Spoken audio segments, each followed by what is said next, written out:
কি বলবো? কিন্তু জমি কোথায় আছি সেটাই তো দেখে বোঝা যাবে কোন ছবিটা আমি রাখছি যদিও। কিন্তু মানে আমি বলছি যে দুজনদেরকে কি দেখা হচ্ছে নাকি ওর পুরটাই আগে দেখা হচ্ছে? আগে বাংলাটা দেখি তারপরেই তো সব।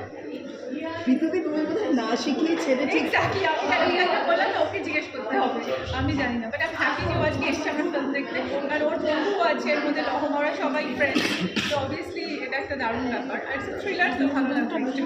আচ্ছা, থ্রিলার মাকে বিভিন্ন জনের ছবিতে দেখা যায়। অঙ্কন কোন ধরনের ছবিতে মাকে দেখতে বেশি পছন্দ করো? আমার মানে এমনি সাসপেন্স থ্রিলারটা জনরা এমনিতেই অনেক পছন্দ। আচ্ছা। ওই যখন ওই রকম যখন ছবিগুলো করে তখন ওই ছবিগুলো দেখে বেশি পছন্দ।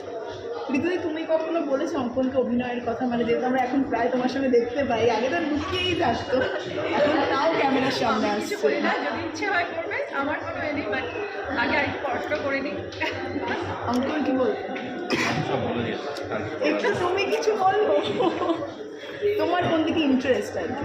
অনেস্টলি আমার অ্যাক্টিংয়ের দিকে অনেক ধৈর্য লাগে, তো ধৈর্য অতটা আমার নেই, মানে আমার সেটা এখন দেখা যাচ্ছে, পরে যদি আসে তাহলে দেখা যাবে। মানে মায়ের ধৈর্যটা বুঝতে পারছো নিশ্চয়ই, মানে হ্যাঁ, মা এখন মানে প্লাস বড় হচ্ছি তো অনেক কিছু বুঝতে পারছি আস্তে আস্তে। আরে রিভারি, থ্যাংক ইউ।